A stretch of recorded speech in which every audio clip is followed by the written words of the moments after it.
Thank you very much, Senator Allen. Thank you very much. All right. Apologies for absence. I have none. I've received one. Pardon me? I haven't received any. Apologies. All right. Any for lateness? No, sir. All right. Okay.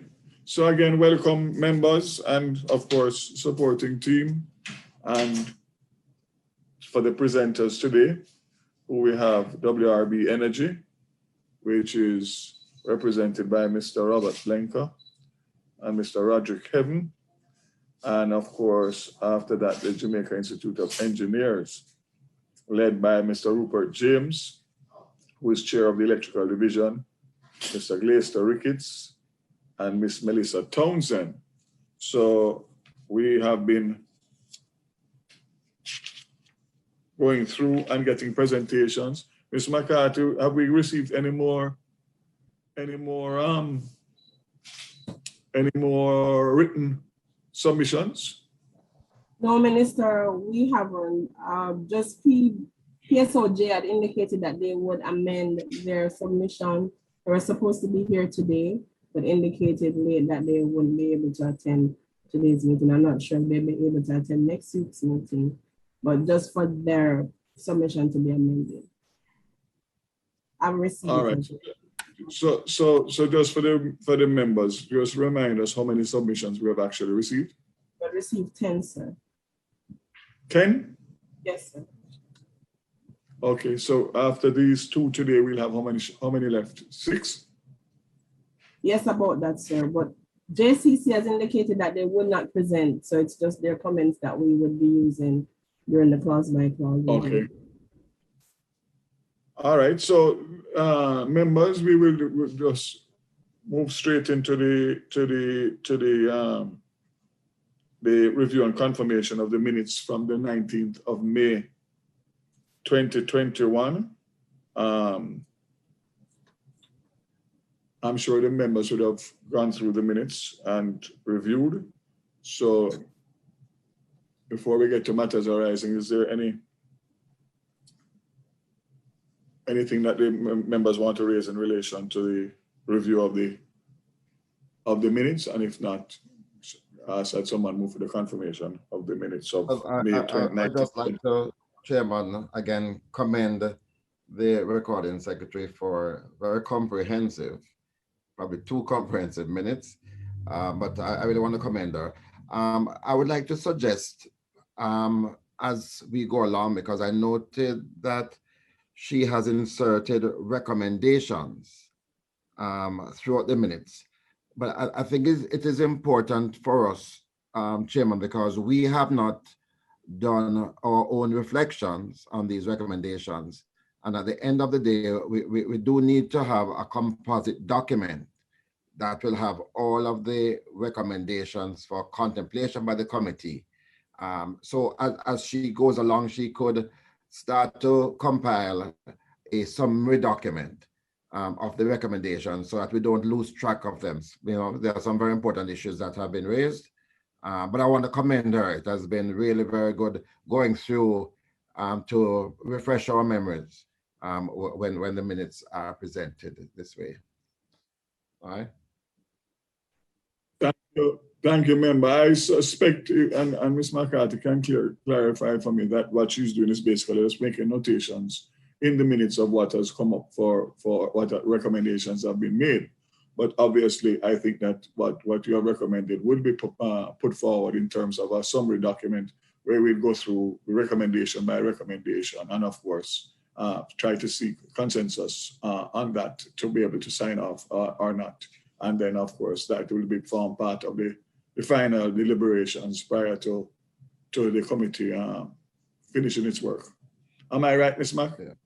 Yes, Minister. It would be the recommendations would be included, also the agreements of the committee in a report that we would go through clause by clause as we go along after the set of presentations have been done.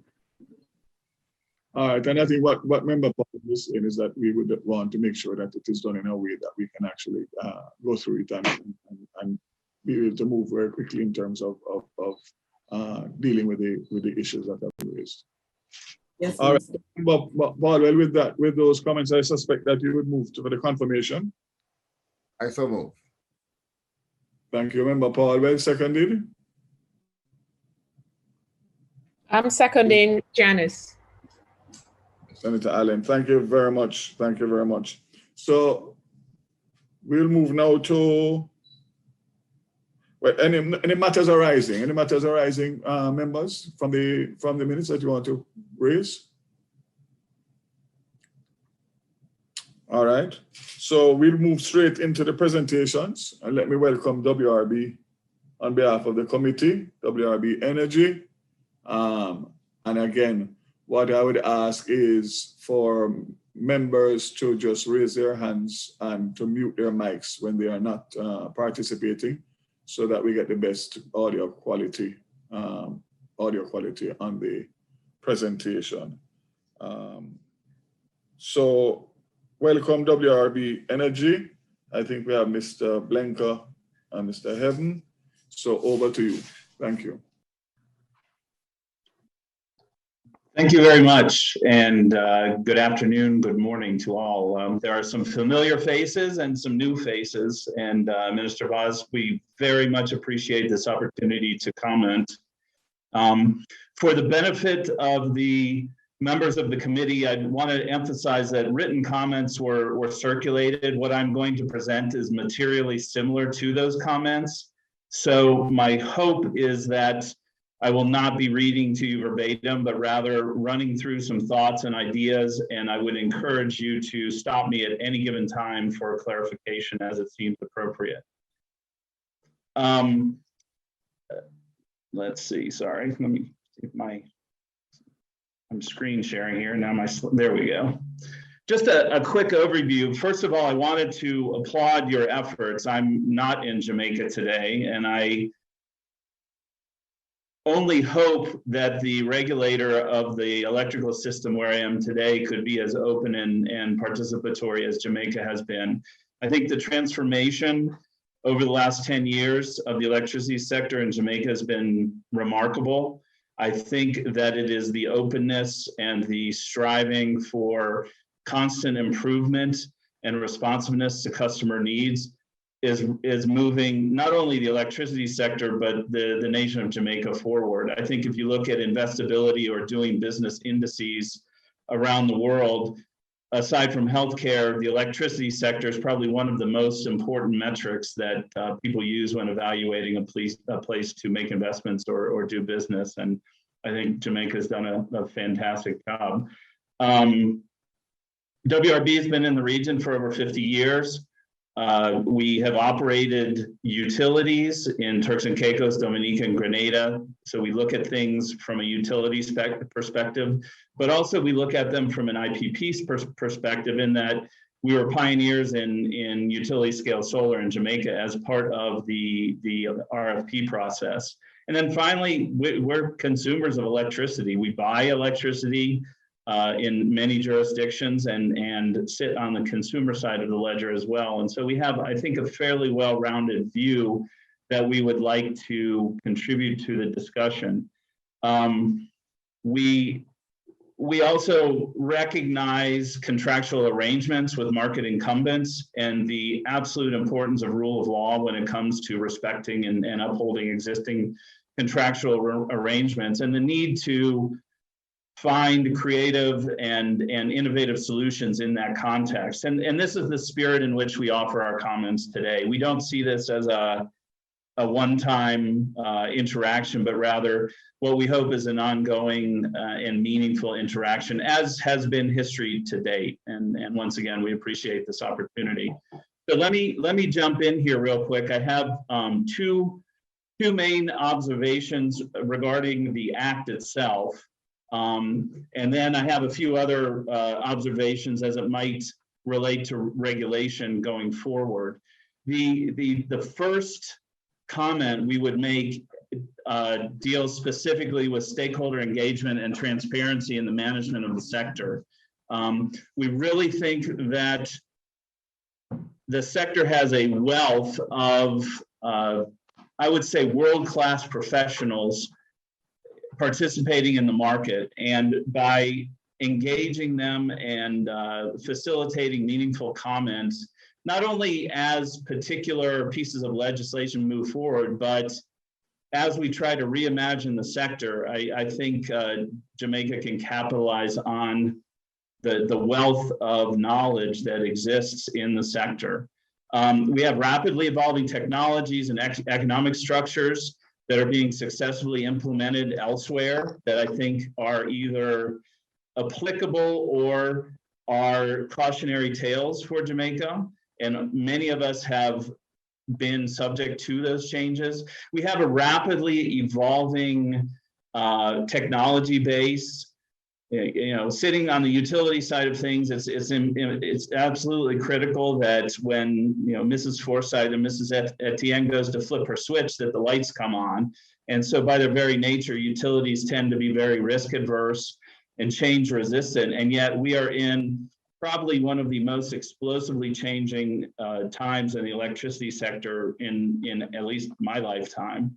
We're seeing generation sources become commercial that were only dreams 5 or 10 years ago. We're seeing mechanisms and systems to manage the grid in efficient ways. And we're also seeing revolutions in customer energy efficiency. All of this can be brought to bear for the benefit of Jamaica if we work together and share ideas in a meaningful and constructive way.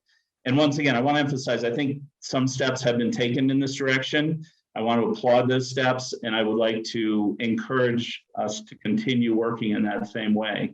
I think that greater transparency could be achieved in, well, my pet peeve is in the non-fuel generation costs compared to fuel generation.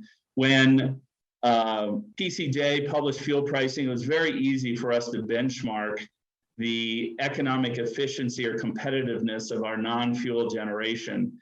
Currently, it is difficult, if not impossible, to truly understand what the avoided cost of natural gas is as it flows through, in particular, the electricity sector. And so we would suggest that that be remedied.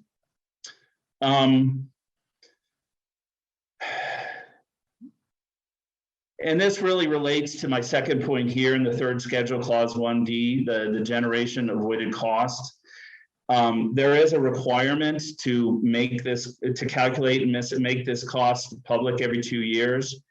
Having regulatory processes in various places, we would suggest that this be done with a much greater frequency. And to date, and I've asked around, and I don't pretend to be an absolute expert, but I have asked around, and we cannot see that it's actually been done to date. So this would be one of those things we would like to call attention to. The final word I think I have on transparency in the consultative process is rather than respond to urgencies, we would encourage a little more proactive engagement in bite-sized chunks. Transformation of a sector doesn't happen overnight, and there is a danger of falling into, let's call it cognitive dissonance, when there's so many competing opinions, so many competing alternatives that it's hard to make decisions. We would suggest targeted working groups with sector participants, very specific agendas, some timelines, whether it's focused on how does the system reduce non-technical losses,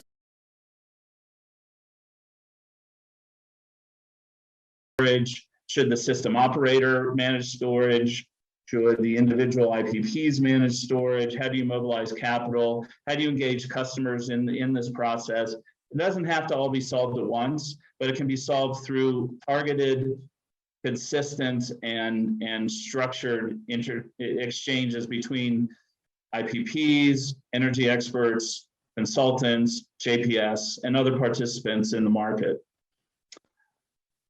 And I'll leave that there. I want to move on to the JPS ROFR, but I'll take just a quick pause if people would like to ask questions now. Otherwise, I'll continue on and then we can ask questions at the end. Yeah, I suggest that we ask questions at the end. The members will note them.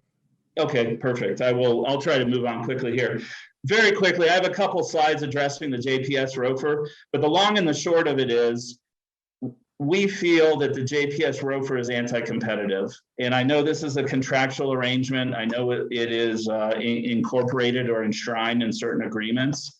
I know that where I'm sitting in the utility seat, I would very much like to have this provision.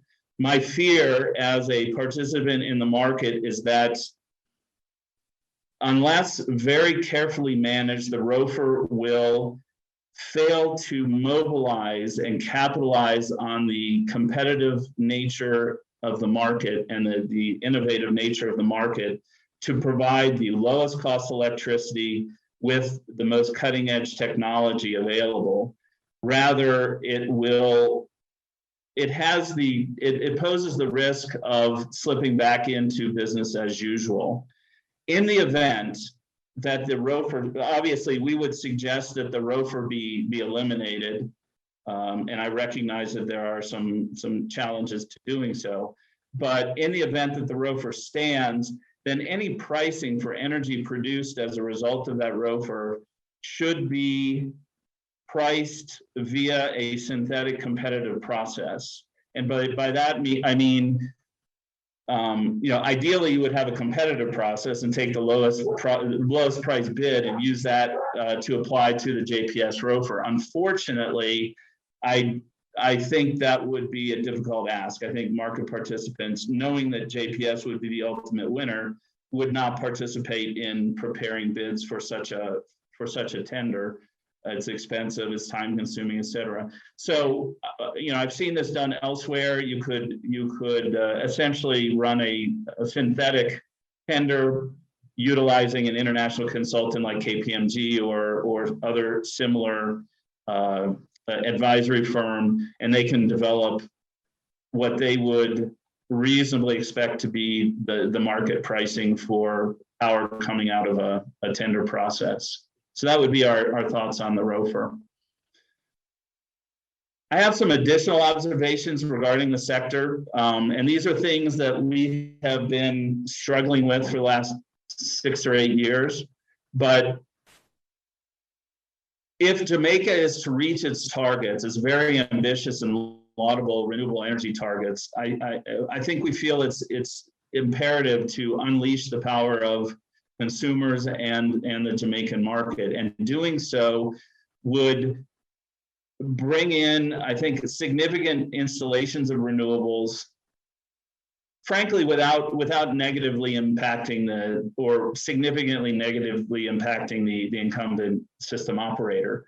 So specifically, what we're proposing is that the current constraints restricting the export of power from customer-owned systems over 10 kilowatts be removed, and that a competent regulatory body, whether it's GPE or OUR, establish essentially a feed-in tariff for that power. Sorry, I skipped ahead here.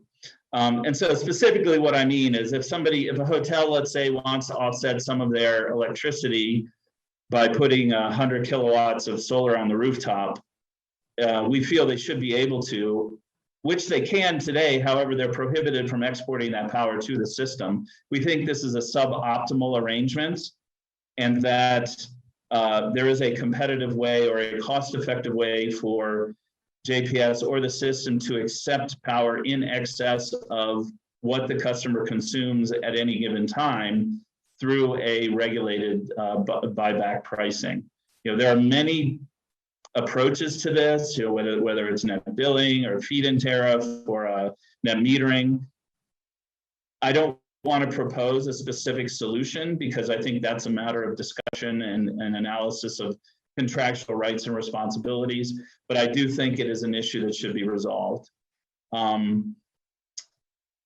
right, let's move in then to wheeling. Wheeling is a similar issue, and I know there's been some legal action regarding wheeling, and I suspect that once again, were I in JPS's position, I'd be very concerned about IPPs cherry picking my key industrial customers, which are really critical to the health of the electricity sector. However, I think that the current provisions within the wheeling guidelines are counterproductive to facilitating community solar and other ways in which consumers, communities, and businesses can participate in their own energy generation. And specifically what I mean by that is there are two concerns. One is that a renewable energy generation facility must be 100% owned by the consumer of the power.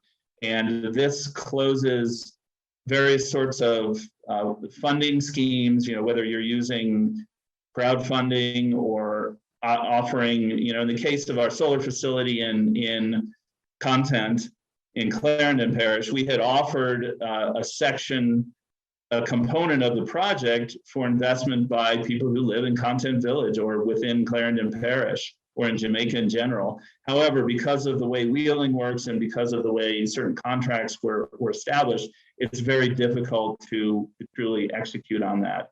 And then the second constraint under the wheeling considerations include the need to firm up intermittent power. We recognize intermittency on the system causes issues. We also recognize that there are internationally recognized industry best practices for compensating the system operator for firming power. Imposing the need to firm intermittent generation creates perverse incentives within the market. It won't necessarily result in the lowest cost power, and it may, in fact, promote the sustained or continued use of thermal generation as the least cost form of firming. Therefore, we would encourage this group to reassess the true economic impacts of the way wheeling is managed currently and look at how that could be tweaked specifically by removing the constraints on ownership and by removing the constraints on firming of that power to facilitate things like community solar and other more creative forms of investment. And that is the bulk of my commentary for today. I'll pause here and see if there are questions. Clearly we have ideas on other aspects of the regulation of the electricity sector, but we wanted to be respectful of the purposes of today's exercise and stand ready and open to share additional ideas at your convenience. Thank you very much for a short but useful presentation. Members, the floor is now open for questions.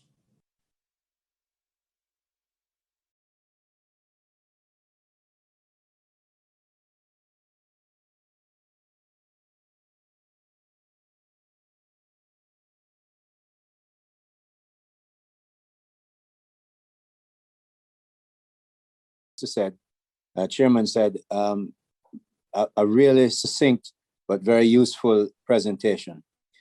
My query is this: given the clear slant you have to get consumers into the mix to benefit from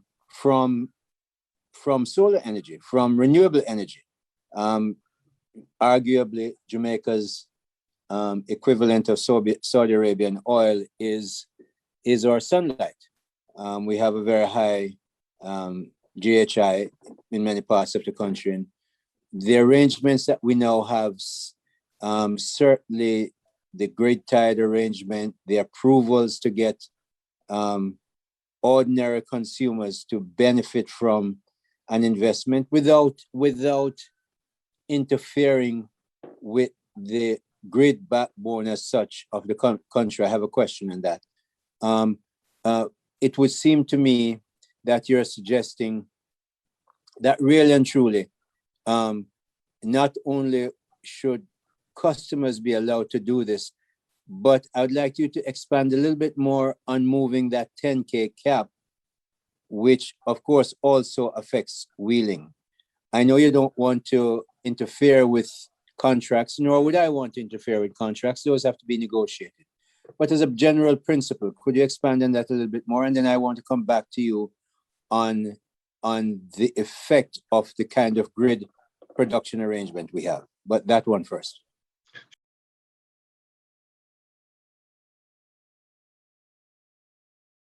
The system is a complex and multifaceted ecosystem.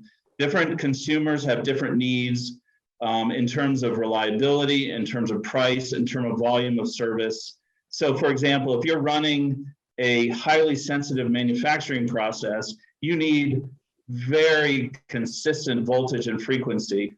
If you are simply studying under a bare light bulb and powering your refrigerator and charging your cell phone, that's a different level of service, but it's also potentially different. Well, it's clearly a different price point.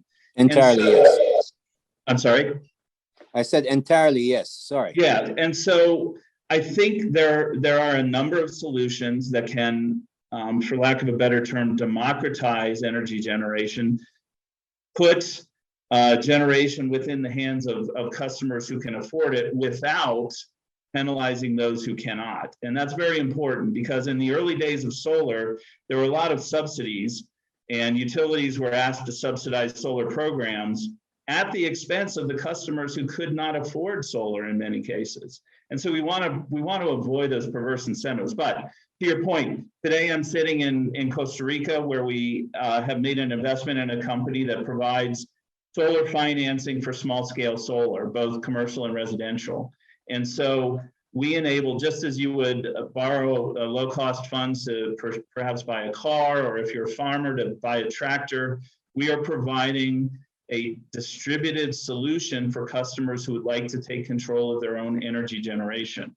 I would caution that the nation needs a strong energy backbone. I hear a lot of talk about islanding systems and disaggregating systems, but the reality is the cost can be prohibitive. Just to give you a quick example, when we were still a majority shareholder in Grenlac, we were converting the island of Petit Martinique, which is one of the 3 islands in the Grenadian state, to essentially 100% renewables. And I say essentially because we had enough solar, we replaced the diesel gen set with battery set, but if we went 5 days after a hurricane or during severe weather without sun, we had to have a diesel backup to power the island.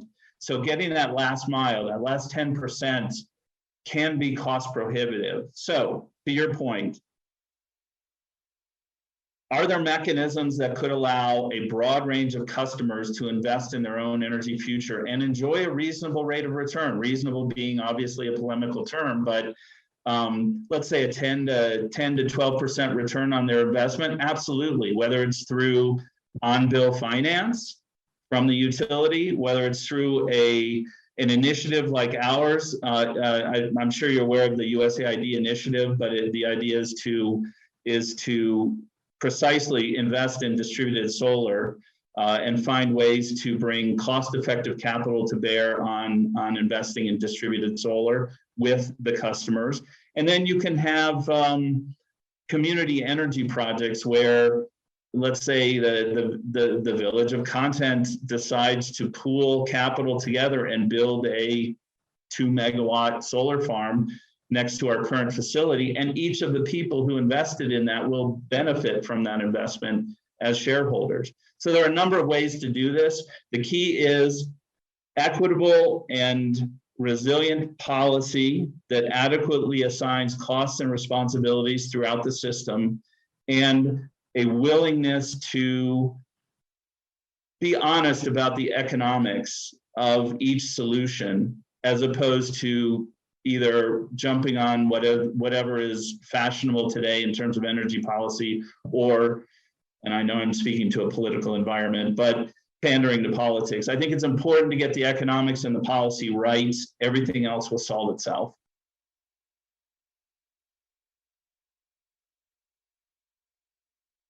You're still on mute. Minister, you have a follow-up? Yes, a follow-up. Just want to emphasize again that I am in no way suggesting that the grid backbone of the country should be jeopardized, recognizing that really you can't run a country that will have different energy needs. Some manufacturers need really heavy lift to start their machines and engines. So that will have to be on the grid. However, this is a question I have for you on the grid. It would seem to me that in a country like Jamaica, where the grid, you're probably never going to have two grids. There's not the size for it.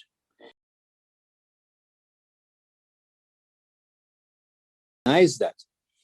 And looking at the shareholder approach that you have mentioned in your last response to my first question, I wonder what your thoughts are on separating,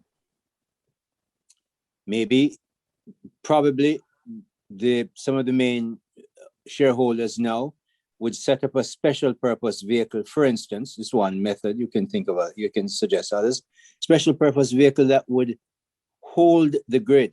They would be shareholders, but they would also put a significant minority, let's say between 20 and 30%, that's just a figure I'm picking, on the local stock market. Why do I suggest that? Because if you have a monopoly business such as the grid is, it needs investment, but given it that it's a monopoly business, the people of the country in a large way should be able at their choice to invest in that business. However, we would also get the benefit having separated it into a special purpose vehicle with large number of Jamaican shareholders owning it. You'd get that. You would also have to accept the fact that the people who provide power, who are many, then you would set for them a clear level playing field on which they can compete. And therefore, the country would get the benefit of lower energy prices because the producers are competing, whether they're renewable or fossil based arrangements. They would all have to compete to get their product on the independent grid. The grid would not be interested necessarily in producing energy, but making sure they have the lowest cost and the most efficient producers on the grid. What are your thoughts? Very good questions. I think I have a number of thoughts on that. First of all, size counts when it comes to disaggregating a grid. And we have put a lot of thought into this as members. We were, at one point, we participated in what was the fledgling Eastern Caribbean Regulatory Authority with the idea of coming up with more dynamic.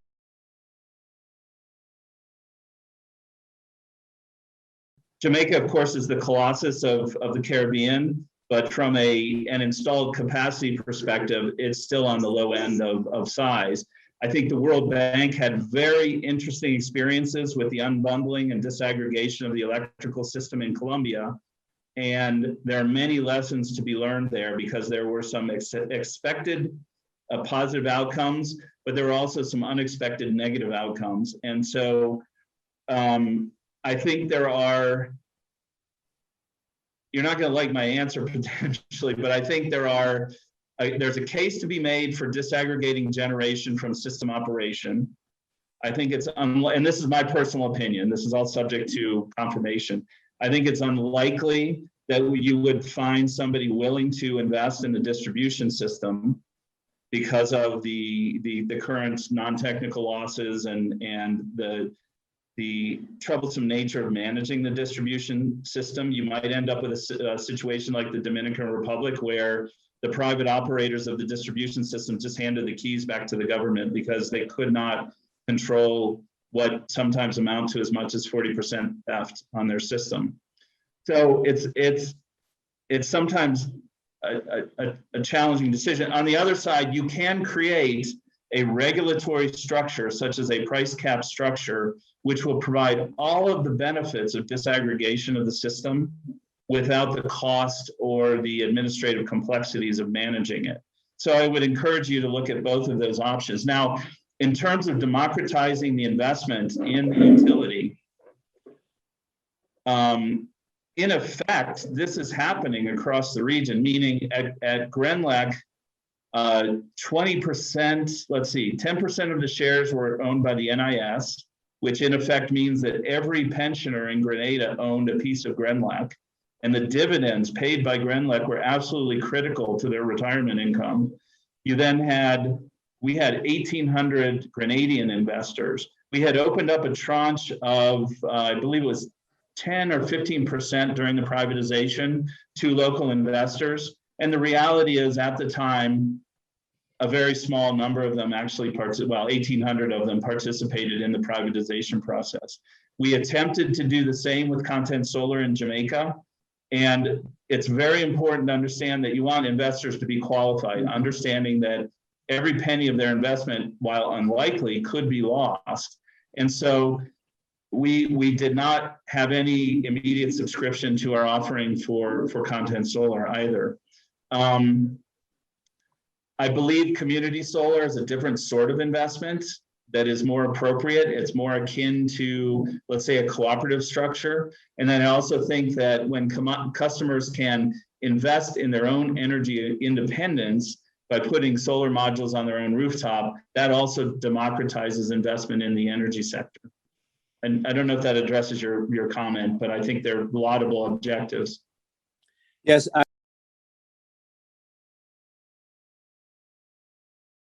Distribution and transmission from power production is always difficult and complex. However, where you have, if you will, a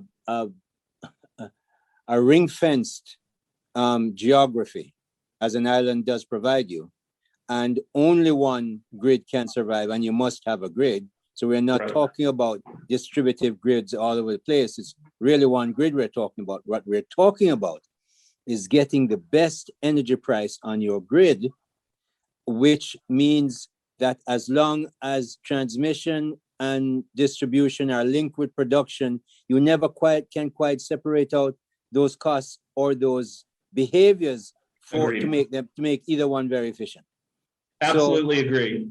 So that's the concept here. The grid has to be protected, but it must become very efficient and frankly profitable for those who invest, including ordinary Jamaican investors. Agreed. Minister, Chairman, thank you very much. Thank you very much, Member Hill.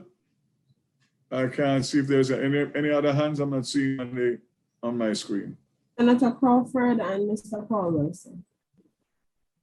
Okay, thank you. So, Member Crawford and then Member Paulwell, right there. Thank you, Minister and Chairman. How are you doing? The first thing I'd like to bring to your attention is my own experience of having carried in some lithium batteries just yesterday, and was informed that there's a tax now on it, that the 2-year agreement in CARICOM has ended, and there's now a tax that you have to pay. I'm not sure if you're aware of that, but I'll carry that to your attention. So if anything you can do. Yeah, I'm aware of it, and we are dealing with it through quoted for the continued exemption. Right. It has been raised. So okay. That's a 20% duty. Yes. And then of course there's an issue with the classification with Customs and the Ministry of Finance in relation to the GCT. So those two matters are being pursued. Right. Because as I said yesterday, I was surprised to be stuck with $300,000 that wasn't expected. So that would deter any further. I'll speak to you thereafter. The second thing I'd like to ask to the presenter, however, is what is the assumed of the grid being mainly a fixed cost, that as more persons exit the grid, then the average fixed cost increases. And the cherry picking, as he said earlier, as you said, sir, of basically large clients with economies, with material contributions coming off the grid and personal generation.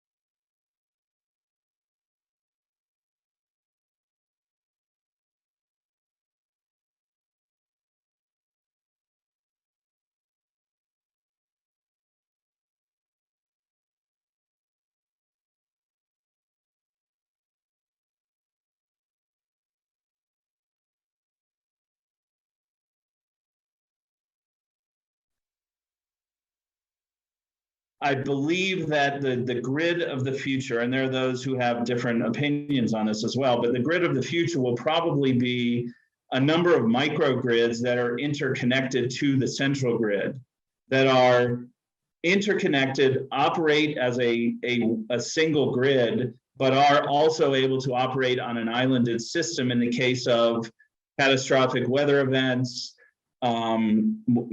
pick something, fires in California, et cetera. So it's going to be a hybrid. And to do that, we recognize that there are cross subsidies. If you look at contribution margin, I'm not an accountant, but my accountants always talk to me about contribution margin. 80% of my cost as a utility operator goes to serving 20% of my load, whereas I'd be happy to provide electricity to Cemex and Jamalco and any other large industry and not have to serve anybody else because my cost of service is much, much lower. And so it is through wise regulation and competitive pricing when it comes to generation and control of system losses, which jack up the prices to everybody, that you achieve a grid where it is more cost effective for me as an industry to stay on the grid than think about generating myself.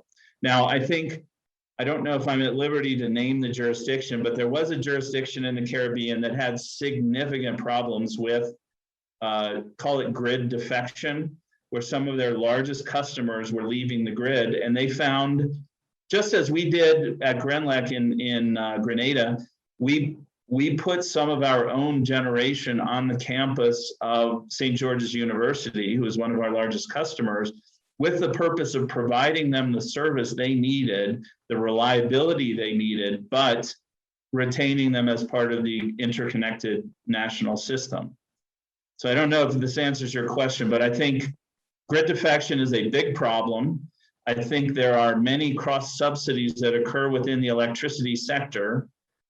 For example, the cost to deliver power to you in Kingston is not the cost to deliver power to you in Fern Gully. You would probably go without power in Fern Gully because you couldn't afford it if you paid the fully burdened cost of delivering that power to you. But is that the country we want to live in? I don't think so. So it's up to the market regulators to really think this through and ensure they're not becoming uncompetitive for one of their most important consumer classes, and at the same time, not overly burdening those who cannot afford to pay, in some cases, the true cost of delivering power. Can I ask a follow-up, Minister? Sure, go ahead. Okay. Is there any jurisdiction, any country that the government pays a basic set rent for the grid, which clearly raises government pays a set rent for the grid? I'm not sure I understand the question directly. There are regulatory systems in which the incumbent system operator essentially has a concession to utilize the grid with the understanding that the grid reverts to the state at the end of the contract. They're responsible for grid upgrades, maintenance, modernization within certain parameters, but they do not have a titular ownership to the grid.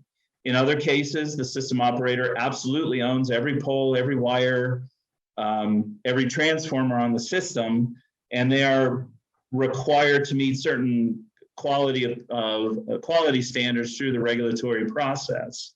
And then there are other systems in which, I believe in the case of JPS, in fact, where the government is a shareholder in the utility and their equity contribution is some component of the legacy infrastructure. Not sure if that answers your question, but. No, okay. So what I'm trying to ask, if let's say JPS is the manager or contracted temporary owner of the grid, is there any case that the government says, okay, we will pay $10 million per year, per month for grid work, that you and JPS negotiate a grid rental fee, and as a nation, that is paid from a central coffer? Yes, in that case, it's very common. I remember the rural electrification campaigns in Central America in the late 80s, early 90s. The utilities, some state-owned, some privately owned, could not afford the cost to run wires to remote parts of, let's say, Honduras, because if you fully burden the kilowatt hour rate that the customer in San Juan de Flores had to pay at the end of a 120-mile, 38 kV line, it would be cost prohibitive. And so in this case, the government, working with multilateral donors, arranged to finance the construction of those extensions of the grid for the purposes of rural electrification, and then allowed the utilities didn't have to capitalize those expansions, but through the cost of service, they did help the government repay those loans. And there are many other ways to look at this, and there are people who specialize in coming up with this sort of what you might call a PPP approach to grid expansion or grid modernization. Thank you, Chairman. Minister Paulwell, Member Paulwell. Yes, thank you, Minister. Could I just ask you a follow-up question to the one that Damien had asked before I deal with the WRB presentation? You had quite kindly responded to some of the issues I raised in my sectoral debate, but you didn't raise this one in relation to batteries. So I just wanted to be clear. My understanding is that currently you can bring in the old-time batteries, the lead-based batteries with the concession, but the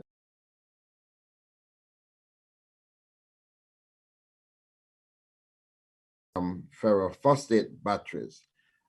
Is it that you are now before CARICOM with these for the extension of the concession, and that the government has resolved the issue of enabling these batteries to be part of a photovoltaic system? Because I get that people are raising concerns that the batteries can be used for other purposes. So I just want to be clear that in terms of policy now, the government has signed off on these new technology batteries as being essential to a photovoltaic system, and hence the extension of the duty concession. So let me be clear. There's two issues. The issue that you just raised, that the ministry has written to the Ministry of Finance in relation to the support for those type of batteries to be included in the exemption. There is an issue with the expiry of the quoted application for the duty exemption, which is 20%, which ended in May 31st. And we're now trying to get that extended. And while getting that extended, we're including other types of batteries which are to come on the market so that we don't get caught with having to go back a second time. So that's one. And the second one is the classification of the batteries, which, as I said, in relation to GCT exemption, which I have written to the Ministry of Finance because there was an issue in terms of the interpretation and classification for customs purposes. So that is in the hands of the Ministry of Finance as we speak and being actioned. In relation to that, that is a 15% GCT that is chargeable. That's correct. Okay. All right. Well, that sounds like. Philip, can I just ask the minister, is there any special preparation during this interim period, or those who get caught in the interim just get caught in the interim? So that's what I'm trying to work through with the Ministry of Industry and Commerce and Investment and Ministry of Finance, because the application goes through the Ministry of Industry. So I'm in talks with the PS and Minister there to see what obtains. So I'll be in a position by next week to clarify that. Okay, thank you, sir. All right, thanks very much, Mr. Blenker, for the presentation. I just have just 3 follow-up questions. Firstly, in relation to the note you made about participation and engaging in stakeholder processes, are you a member of the Energy Council as exists now? We are not. We participate often. Well, frankly, we have not received an invitation. We would be happy to participate. We provide comments to some of the other members, meaning there is some discussion that occurs amongst even competitors about how to rationalize the system, but we would welcome an invitation to participate. I suspect the minister is mindful of the number of persons who comprise the body, and I'm sure when we return from COVID, he wouldn't want to have the meetings at the arena. But I would think that as a significant participant in the sector as a generator, and I would say so for all of those bodies that are now engaged in generating electricity, that perhaps, Minister, you might want to consider that they become members of the council, or if not, to earmark a special subcommittee of the council that would deal specifically with the electricity sector.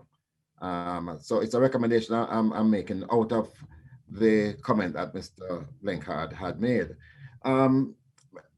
Again, in relation to transparency, Mr. Blenker, would you think it would be useful for the public to be aware of the items enshrined in these power purchase agreements so that people will know the details of these PPA, and you would support that as somebody who has one yourself? Just a question out of interest.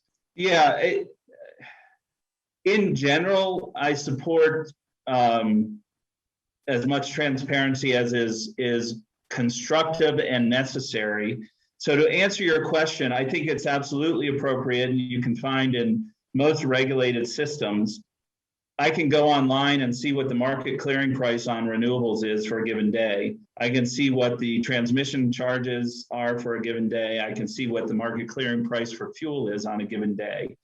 I think to answer your question, the term, meaning I believe the duration of the PPAs is public information. I believe that as part of the tender process, the winning bids were announced. So that's public information. I think it would probably be counterproductive, and I'm being perfectly frank here, counterproductive to publish specific terms and arrangements within the contracts themselves, only because understanding PPAs is complex business. It requires an understanding of the entirety of the agreement, and frankly, I think would potentially be counterproductive. However, I think once again, just as the tender process was managed, the one that we participated in, there are some key provisions that were publicly published as requirements to be contained within a bid. So yes and no in answer to your question. I think there's an appropriate level of disclosure, and beyond that, I think would be counterproductive and spark spurious conversations with no real outcome, positive outcome. All right, I hear you. I'm being in a rocking chair now, I can sit back and what has happened, and I'm of the view now that transparency is probably far more important, and to have these matters fully disclosed, I believe would be beneficial to the sector as a whole, and the country will benefit from it. You'd raised the issue of the right of first refusal, and it's a matter that has been raised before, and we had some discussion last time when we had the OUR present, and I have to plead guilty here because yes, I embraced that when I was minister for a number of reasons, including the fact that we were close to running out of spare capacity in terms of generation. And the longer you wait to go for procurement is the more it becomes an emergency situation. And then you have to work towards getting capacity quickly. And the best route then was to get the right of first refusal in the JPS contract. But I agree with you that this is not best practice. And indeed, as a practicing attorney now, I am sensing from persons who are looking at, for example, the Fair Competition Act, that they will see anti-competitiveness in this. And unless the government goes and amend the law to exempt JPSCO, I suspect there will be some challenge in the future for the government to utilize this provision. So I think, Minister, and I hear what Senator Aubin Hill was saying, but he wasn't at the meeting the last time when we did say that now could be a good time as you prepare to negotiate again with JPSCO in anticipation of the end of the exclusive arrangement, that these are issues that could be put on the table. And I suspect this is one that should be highlighted as one where, in the interest of competition, in the interest of transparency, you would want to have a fully competitive approach towards procuring new generation capacity. Those are my comments. Mr. Chairman, my hand is up. Go ahead, Member Hill. I want it to be on record that it's a very unusual situation where I will publicly say that former Minister Paulwell, now member of this committee, and I agree on two very important matters in this issue.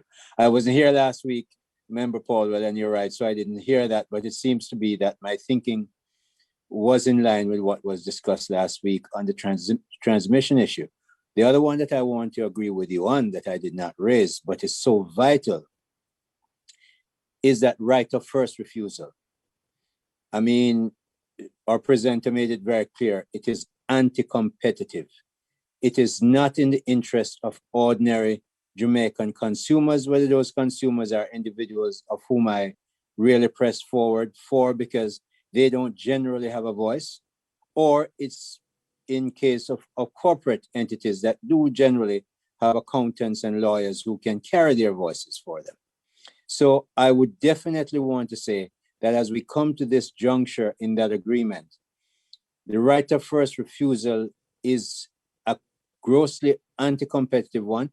And Minister Paul, will I accept your acceptance of the fact that because of exigencies at the time, you moved in that direction, but you're quite willing to understand that that can't stand as it is, because it's not going to help our country to go where we, as members of policymaking bodies, must take it. So I want to make sure that we understand that I'm very clear about that issue of separating the grid from, or considering separating the grid from the producers, so the producers can compete on a level playing field and not have the owners of the grid being one of those competitors necessarily. Or if they are, then they're separately in a special purpose vehicle, separate and apart from transmission, for instance. And on the issue of right of first refusal, this simply cannot stand in the modern age where Jamaica is so far behind in getting our energy costs down to where it can be competitive to help our economy to grow. So, Mr. Chairman, I'd just love to record those 2 points. Thank you. Chairman. Yeah, Member Hilton, welcome. Yeah, thank you, Chairman. My apologies. My apologies. I for some reason I didn't get the information, but I'm here. I'd like to ask the question of Mr. Blanker, that one of the key issues that JPS has had to contend with over the many years is the matter of system losses. And yet it's not clear to me what responsibility, what obligation JPS would have, where there is emergent technology, new technology that can address the issue of system losses. There's nothing in this act, or nothing that I'm aware of, that obligates them to address that issue, either on their own or with the utilities regulator. Where this is a major issue, and they are singularly responsible for the grid itself. What is your thought as to what we can, should do in this event, in this instance, to ensure that we're in this period where there's a lot of innovation and technology being developed, that there is the responsibility to address at least that aspect of system losses, which is a big part of the energy costs that bedevils us in Jamaica. I'm smiling because one of my first trips to Jamaica in around 2000 was specifically to address potential solutions for theft on the JPS system. And then at that time, the then majority shareholder Mirant had contacted us. I was working with a company based out of Chattanooga, and we had installed 100% pay-as-you-go metering on our small utility in Honduras. We had essentially zero theft on our system. And so I have some somewhat militant views on theft. I think it is unacceptable. I think if you consume a service, you need to pay for it. I think that the operator of the system should be charged with resolving theft problems. You know, you look at the Dominican Republic, and I think system-wide on the national system, you have about 47% non-technical loss of electricity. 47% of the electricity is stolen. In SEPEM, on the other hand, the privately operated utility in the North Coast, they have probably zero theft on their system. It can be done. You know, in Dominica, we installed pay-as-you-go metering mostly as a customer service feature.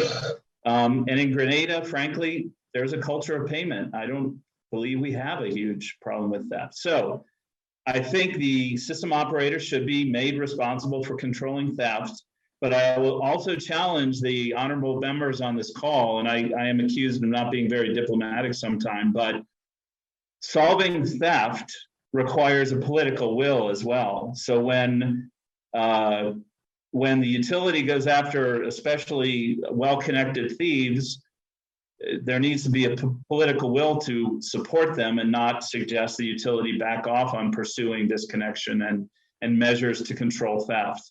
And I think, unfortunately, and once again, I apologize if I'm being impolitic here, but my experience in Jamaica has been when a little pressure gets put on the political class, when anti-theft measures are being put in place, there's often a backlash. So I think it has to be a joint effort. I think clear standards have to be set. I think the utility is going to be the executor of those anti-theft measures. And I also think that they need to be backstopped by the political class when it comes to enforcing them. I think, unfortunately, you're going to find, once again, using Pareto's law again, probably 80% of the power is being stolen by 20% of the large customers. And the remaining 20% are the throw-ups and some of the other more, call it more popular means of theft. But the large-scale power theft, I suspect, and this is speculative because we've looked at this on other systems elsewhere, but I suspect it's some fairly high-level consumers that have found very ingenious ways to circumvent their meters. Well, I thank you for that. Let me just follow up, Minister, if I might. Thank you for that comment, and it's welcomed. But the question, I think, goes even further than that. It's not simply about theft. It's about also technologies that can make the grid more efficient in its operation. The technical losses, not just the social losses, but technical losses. So the question would go to not just the systems to deal with anti-theft, important as that is, but also where innovation comes about that could improve the efficiency of distribution in the system. What then is the responsibility for not just acquiring anti-theft technology, but technology intended to improve the modernization and efficiency of the grid? Good question. When we took over Grenlec, the system losses, total system losses were in the range of 18%. When we exited this year, total system losses were in the range of 7.2%. It was our mandate as operator of the system to reduce losses or go out of business. So I think that given the peculiar nature of Jamaica, and once again, pardon the observation, but I think if I can speak very freely, we'll make a little more headway. But I think that the issue of theft is a technical issue, but it's also a cultural issue, meaning that there is, in some cases, a culture of non-payment.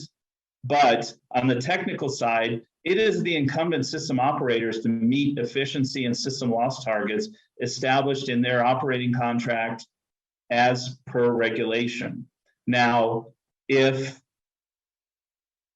a society or a country wants to accelerate certain transformations, they might look for ways to modify that arrangement and perhaps provide public funding for certain upgrades or modifications to a system that would be done in advance of them being profitable. But in the meantime, there are regulatory and licensing mechanisms that can enforce efficiency upon the system operator, and should be expected. One must make investments in the transmission and distribution system if you are to prevent very important revenue streams from leaking out of the system.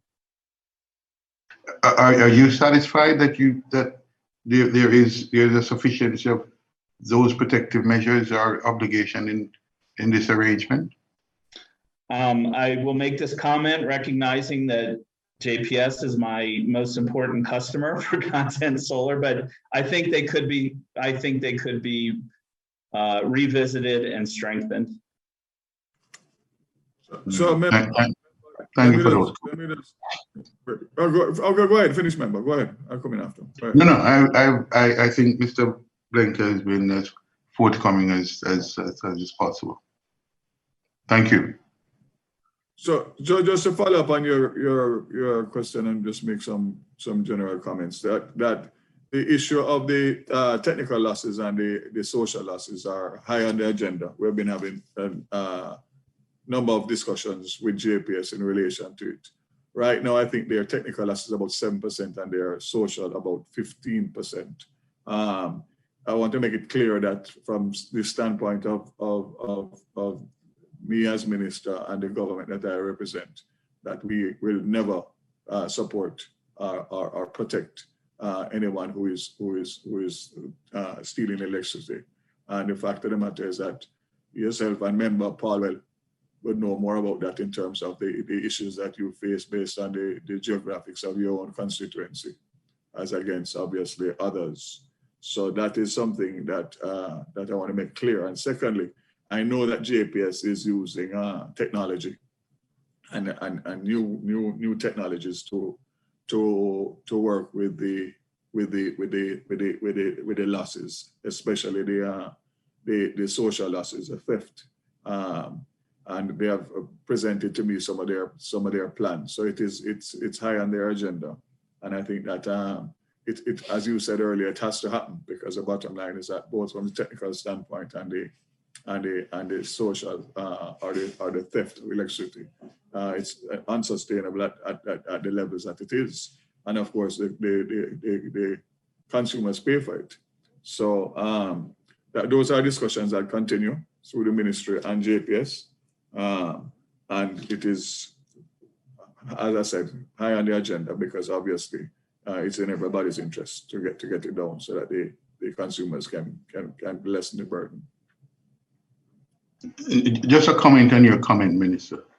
And so I think it's, as Mr. Blanker said, this will require a whole of government and society approach, because some of the issues, solution. A whole MP approach.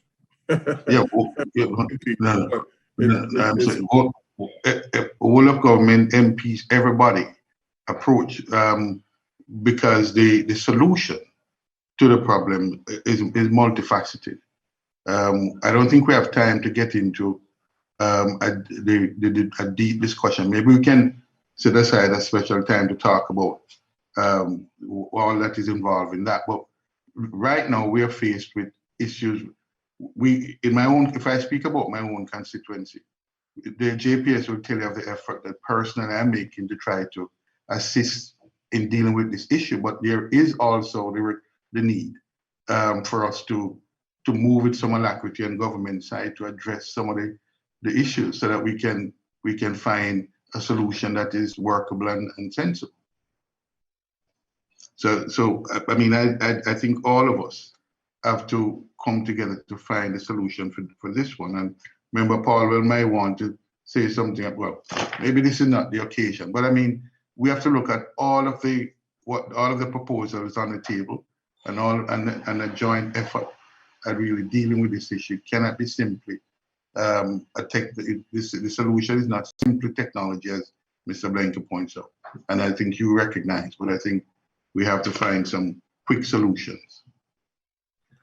Well, I would just like to add, though, it is far more urgent than we think, because again, coming back to the practice of law, I am sensing that consumers are realizing that they do have tremendous power now to challenge their electricity bills that have within them this 15-17% of charges that they are not responsible for. And you go to the heart of your constitutional rights and legal rights as a consumer. So, Minister, I noted that you did respond to my very carefully thought through proposal. You dealt with it in 2 seconds, and I appreciate your response. But I do believe that it is a matter even more urgent than issues relating to some of the more glamorous things like electric vehicles and so on, the issue of electricity theft.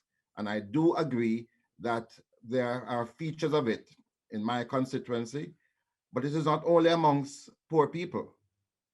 People who are wealthy are also engaged in electricity theft. And that's why the law was amended to impose tremendous penalties. I don't think those penalties, those measures in the law are being fully utilized against persons who can more than afford it.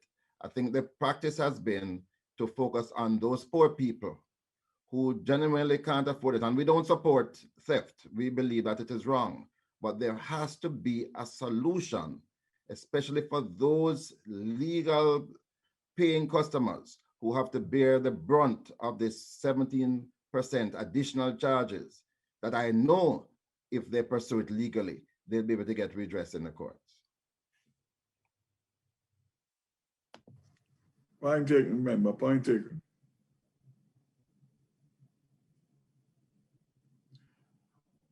All right, is there any other comments from any members in relation to the first presentation? So we can move to the second. All right, thank you very much, Mr. Lenka and Mr. Roderick Heaven. Your presentation obviously brought a lot of comments and remarks, which is good. So we thank you very much, and we will definitely take on board your presentation during our deliberations. Thank you very much. Thank you very much. And if I could make just one final comment that I wanted to slip in earlier, but if there's one caution. Is it that your rates are coming down? Is that the final comment you're going to make to us? That could be. No. All right. Sadly, our costs are fixed, but if you were to look at unbundling generation from the rest of the system, keep in mind that it's important to analyze cross subsidies in the system. That's one caution I would throw out there. But thank you very much for the opportunity to speak with you, and we look forward to continuing the conversation. And we do truly applaud Jamaica for this sort of interaction. This sets this electricity sector apart from many of them. So thank you and congratulations. Thank you very much. We always try to be open and transparent. All right, so we'll have Jamaica Institute of Engineers, Mr. Rupert James and his team. Welcome, and you can present. Thank you very much, Mr. Chair. Honorable Darrell Vaz, Chairman, members of the Joint Select Committee reviewing the Electricity Act 2015, colleagues and friends, good morning. Thanks for inviting the Jamaica Institution of Engineers to participate in this review process. The Jamaica Institution of Engineers, JIE, exists to promote and encourage the general advancement of the engineering profession and the practice of science and engineering, and to facilitate the exchange of information and ideas among its members and the public. For the past 44 years, the JIE has been and continues to be to contribute to national building, or nation building, rather. We are therefore happy for the opportunity to participate in this review of the Electricity Act 2015. The other member of the team is Engineer Rupert James, PE, the chairman of the Electrical Division, and he will be leading the presentation this morning. Through you, Mr. Chairman, I now hand over to Engineer James.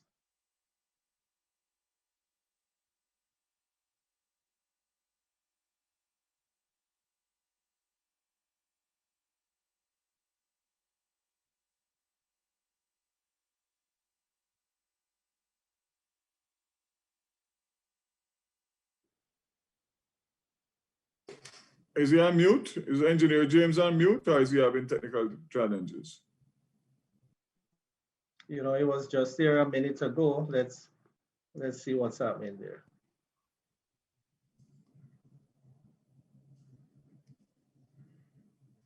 Engineer James might need an engineer. No, might need a reliable internet connection. A reliable provider, a reliable minister. Well, we're not going there at all. Anything from? Let's see. He was on just a second ago. Let's give him some time to rejoin.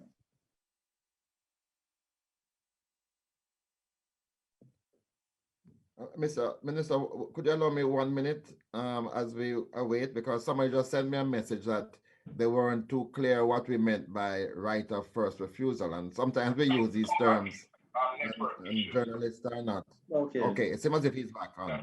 All right, let me wait until afterwards. You are coming back in now?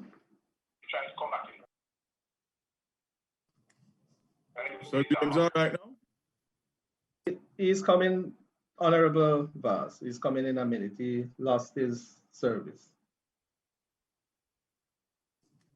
No problem.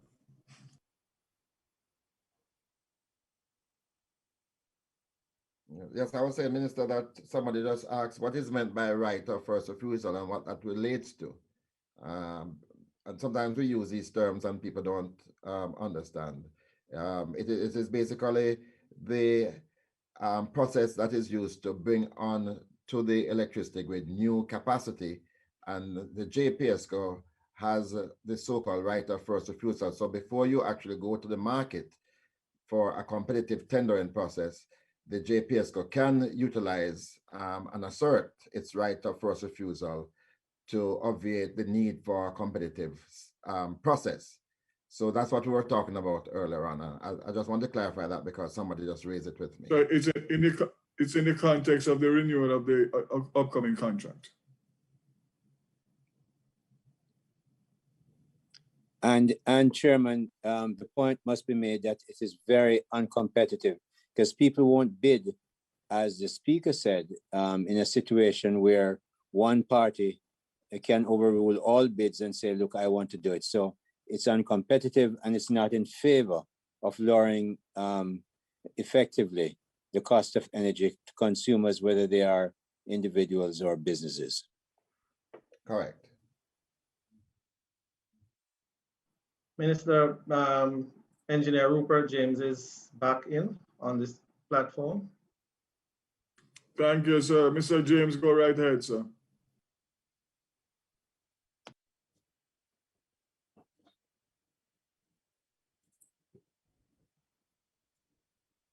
Honorable Mr. Chairman.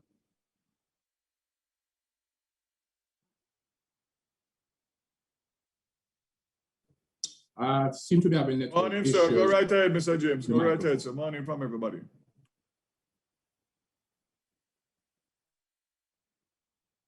Hello, morning. Morning. Hearing you loud and clear. Hearing you loud and clear, Mr. James. My yes, sound okay. Fairly good? Yes, man. Go ahead, please. Yes, okay. Great. You need to put on this camera. That would be good. Okay. And this camera. And your camera. Out we need you to turn on your camera for the PBCJ.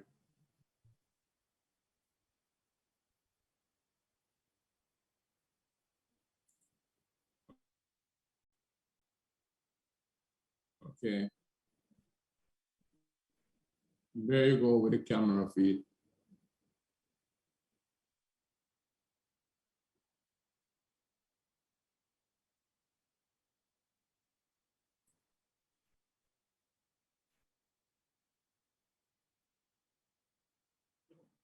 Well, unmute your mic, Rupert. Yeah.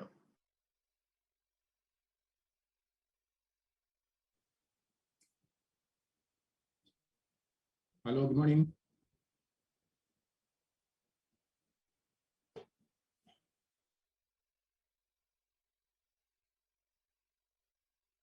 We seem to be having some very unstable internet connections. Excuse me, Minister. I think if he keeps his video on, it will affect him being able to continue. All right, so turn off the video. Turn off the video, see how we can get that. Turn off your video, your camera, and see how we can work with that. Okay, I've done that just now. Hearing you loud and clear. Go ahead.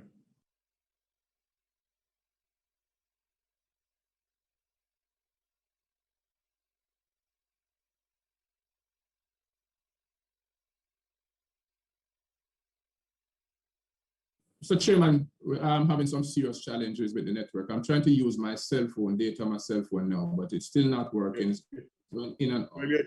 We are hearing you good. We are hearing voice quality. We are hearing you very well. Okay, sir. all right. Let me give it a try. In starting out, I'd ask. Okay, thank you very much. Right. In starting out, I'd ask the president of the JIE, Mr. Glaister Ricketts, to make some comments. Engineer James. So it's over to you now.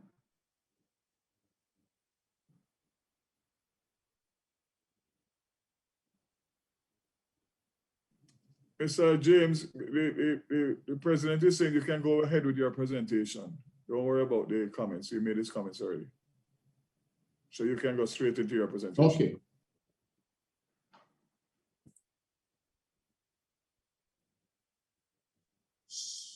So are you seeing my screen now?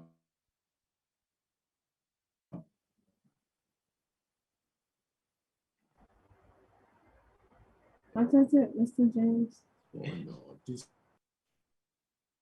thing is not getting any screen, not seeing any screen. I don't know what is happening. I'm gonna do a share screen now. Ms. McCarthy, do you have the presentation? You could just put it up? Yes, I will share it for you. Okay, great, thank you.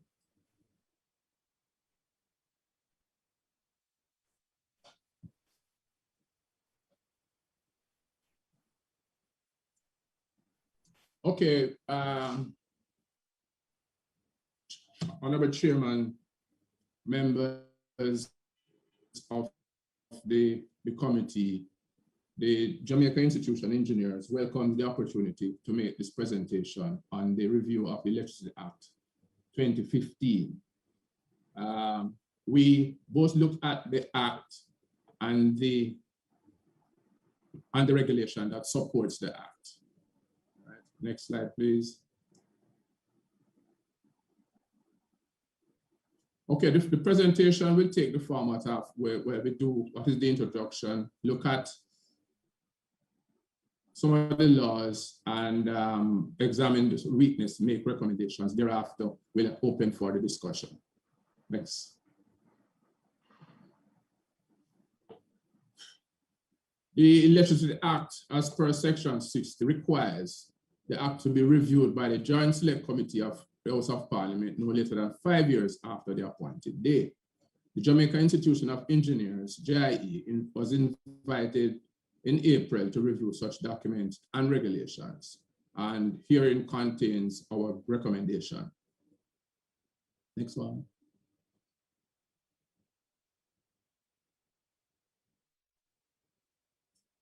Okay, looking specifically at the Act, Section 48(2), the government electrical regulator shall be governed by a board appointed by the minister, and the minister shall give policy direction to the board. What we are observing here in the Act itself, the board is not defined. I know it's typical for the chairman to be nominated and other members to be not selected from other interest groups. And thus the JIE would recommend that all interest groups should include nominations from the main engineering profession within Jamaica, to include the 2 nominations from the JIE and 2 nominations from the Professional Engineer Registration Board, PERB. Next slide, please.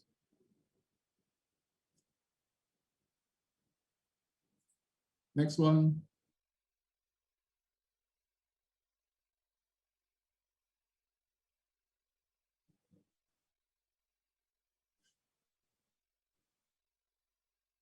Looking at the regulations, starting with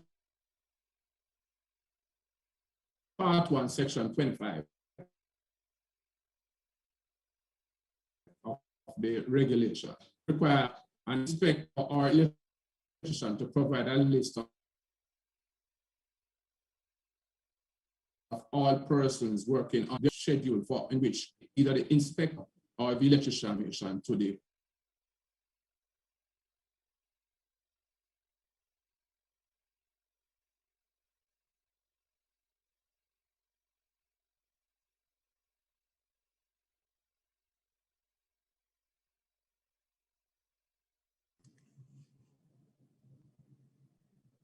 Sound is gone again, Mr. James. Not hearing you.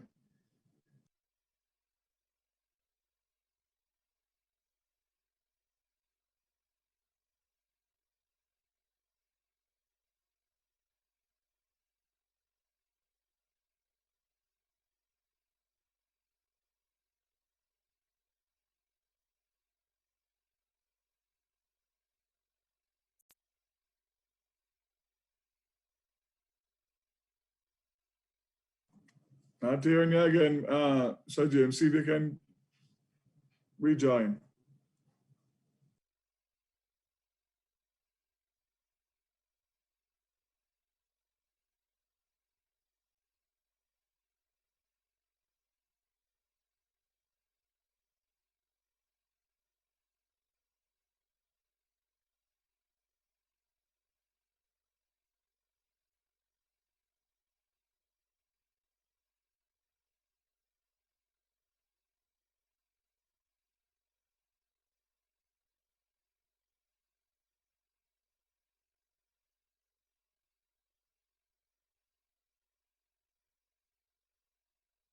Miss Mark?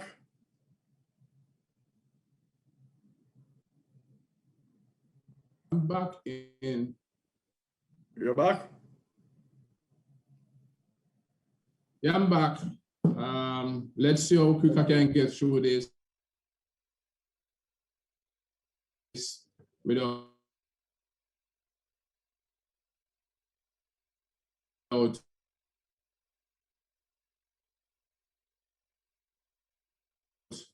any more interruptions.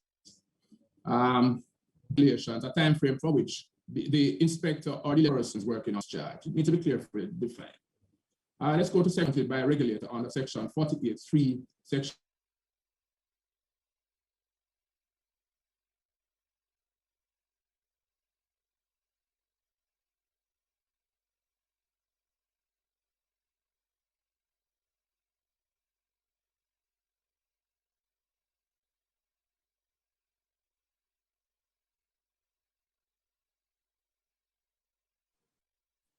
Excuse me, Mr. James, I don't know if it's frustrating. Let me move that. We're hearing you very loud and clear right there. They can just stay right there and present. I think we'll be all right. Hearing you. Okay. All right. I'm going committee of examiners to be appointed by regulator. No provisions was made for the local main engineering bodies in Jamaica, including the JIE and PERB. And we are recommending that at least one member from JIE and one member from PERB be appointed to this committee examiners. Section 32.3b, which a main cable rated below 70 amps, be certified. This is a bit, it leaves a lot more definition. I can recall having a discussion some time ago with a government electrical inspector who says once a certificate is issued and subsequent to that certificate, there's some modifications to it, the certificate becomes null and void.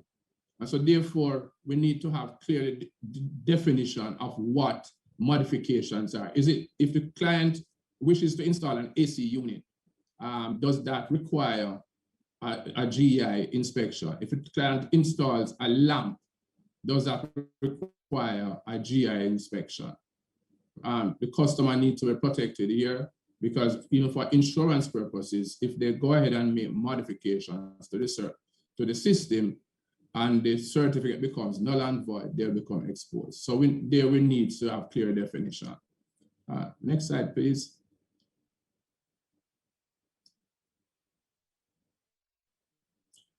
Section 37.4a, a compliance certificate shall be valid for a period of, in one case, for government institution, it's 25 years, for 20 years, and for another, it's for 25 years. What if I purchase a property in the last 10 years and, and it now becomes, the certificate expires?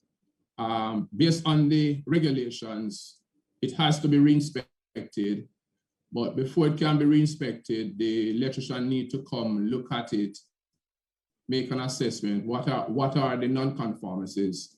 What is also the associated cost for the correction of these non-conformances? And it would need time, and also it would need money. And I'm recommending that an electronic medium be available to alert each property owner, occupier, 12 months in advance that the certificate will become invalid. And then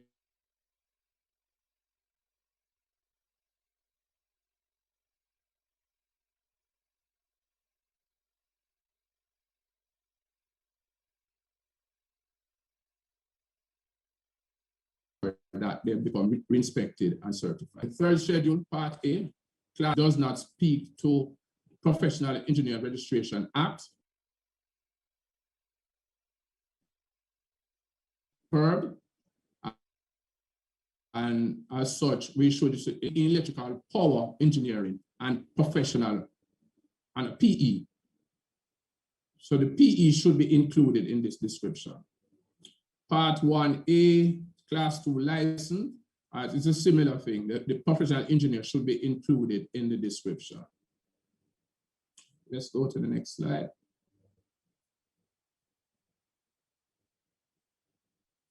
Third schedule, Part 2A, Category 1 license, diploma in electrical engineering from a recognized training institution approved by an accredited body. And the observation, how does the government electrical regulator deal with persons having NCTVET level 4 and 5 certification? With these, my recommendation that these persons who are so qualified should be accommodated in the certification program. Third schedule, Part 2A, Category 3, successful completion of hard trust NTA level 3 or other equivalent qualification. This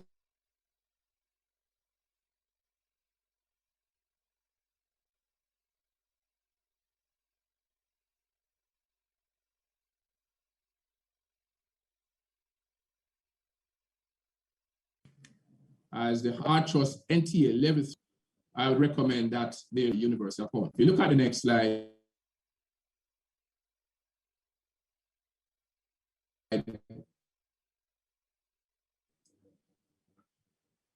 next slide, please.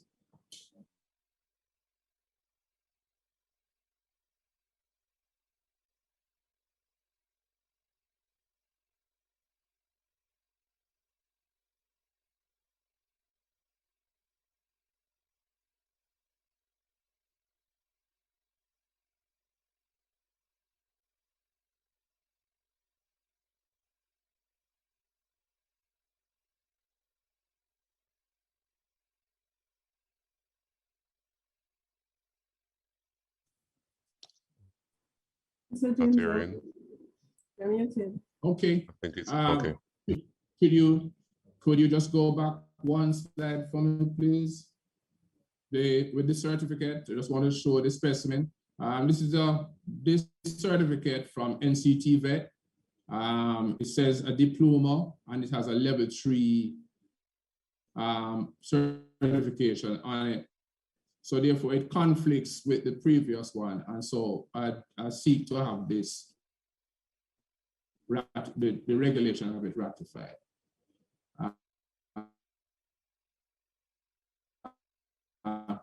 You can go to the next slide now, please.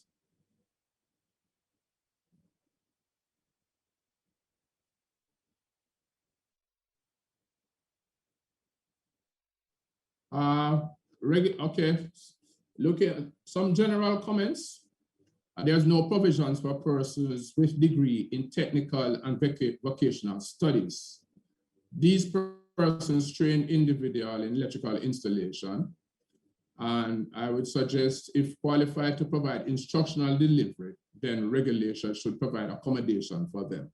So the recommendation is the GR to have inclusion of persons who provide technical vocational instructions with required certification. There are quite a number of them in the industry. The next one is no provision for continuous development for renewal of license. There's no requirement in the regulations for persons. I mean, doctors have to do it, nurses have to do it, professional engineers are required to do it. And so therefore, if we want to remain abreast of the current practice in industry, whether locally or internationally, we would want to have these persons who are so licensed, whether they be inspectors or electricians, to be exposed to some training, some seminars of a particular hour so that they can be consistent. And from time to time, as it is now under the GEI, they do modifications to the existing codes. They are just subjectively sent out. Some electric practitioners get, some don't get. These modifications could be found part of our instructional delivery, and people are certified that they are familiar with it and becomes points for them to renew their license. So we are encouraging the GER to facilitate enrollment in courses to ensure participants are current with the new development in industry. Next one, please.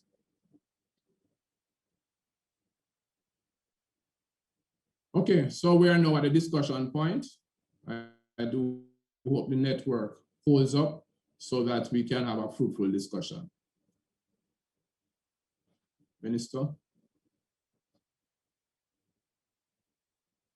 Thank you very much, Mr. James, despite the challenges.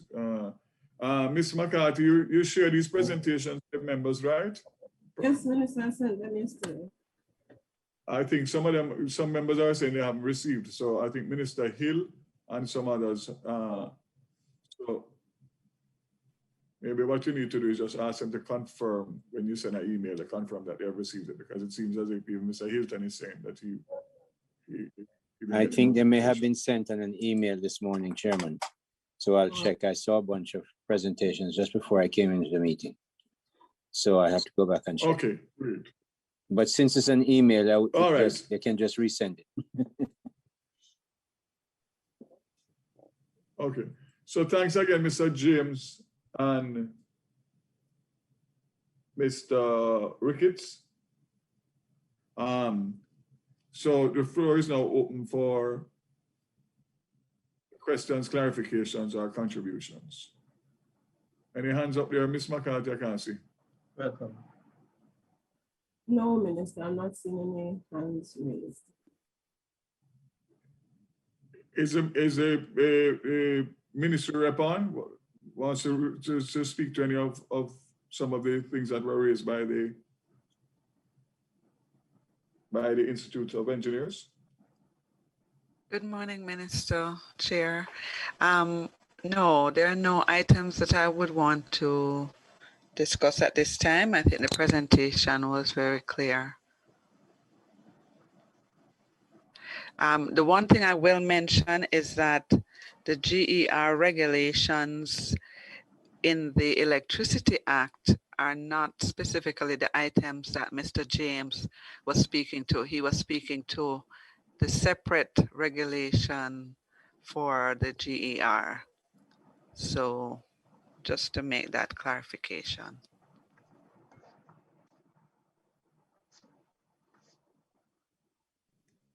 All right.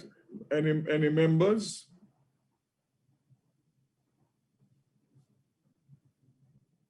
All right, if not, we'll thank the Institute of Engineers and commit to take on board their presentation and recommendations for review. So thank you again, Mr. Chair, before, so Mr. we James, thank you, and yes. we must apologize, Honorable Vaz, for the issues that we had. But I want to ask anyone, feel free at any time to contact the JIE, and we'll be more than willing to discuss any issues that you might have subsequent to reading or getting the opportunity to go through the recommendations that we attempted to present. And any further clarification that might be needed, you're always welcome to contact us. So thank you again for the opportunity, Honorable Vaz, and wish for your team all the very best. Thank you very much, sir. Thank you. And again, thank you for your useful presentation. So, members, that brings us to any other business. And I think we need to set the dates for the next meetings, which are being proposed for Thursday, the 17th of June at 10 a.m. and Thursday, the 24th of June at 10 a.m. Are those dates accepted by members? Good for me, Minister. Yes. All right, so can we confirm, Ms. Mack? Can we confirm that will be next week, Thursday, and the week after too? So that should take care of the presentations. Yes, sir. Those 2 dates will take care of the presentations. Yes, sir. Minister, are you suggesting that at least the last date is what is set aside for JPS's presentation, or that's a separate, assigned a separate date? Ms. Mack, how much presentations we have? We have UWI. Who we have left? We have Wigton, BMR Energy, Jamaica Energy Partners for next week. And on the 24th, we have JPS. So no one from UWI? No, we never received any submissions from UWI or UT. They had requested an extension, right? That we granted.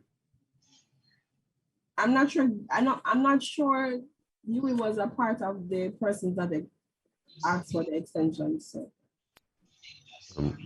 Sir Chair? Yes, Member Miller. Sorry, none from Northern Caribbean University, because I think they said that they sent something to the committee. Well, I haven't received. I spoke to the gentleman from NCU. They were not prepared, even though they had gotten our letter asking for them to respond. I spoke to the gentleman. I have not received anything from NCU. Okay. Okay. All right, Ms. McGrath, I ask you to just check back to see, because I'm sure that I saw something in the last meeting where you was asking for extension and they wanted more time specifically to speak to their issue in relation to their proposal for UE. So just check on that to just make sure that we're not missing out anything. All right, so we'll definitely go with the Thursday, the 17th and the 24th of June at 10 a.m. And that should take us to the completion of presentations.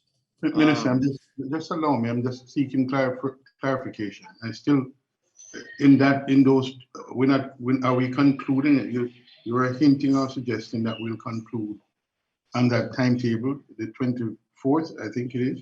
24th will be the last presentation based on the current schedule. Right, but so I'm saying is that the day we're set aside to have JPS present? I'm not clear. Yes, the 24th, based on what Ms. Mack is saying. Is that correct, Ms. Mack? Yes, Minister. Yes, Minister. Okay, all right, thank you. All right, is there any other business, any other matter under AOB that any member would like to raise? All right, once again. Just to indicate, if since I wasn't at the beginning, I will, if there's any, I will send in any questions I have on the comments on the minutes, because I wasn't here at the beginning. Sure. Sure, Member Hilton, that's fine. So once again, thanks to the members. We started almost dead on time with a quorum. And thanks to all of the supporting government agencies. And of course, most importantly, the presenters today. We have gotten through in good time. And I think that we are making headway in terms of getting the inputs from stakeholders in relation to this very important review of this Electricity Act. So again, everybody, thank you very much. And until we meet next week, Thursday, please stay safe. Okay, thank you, Minister. Have a good one. Bye. All right, team, take care.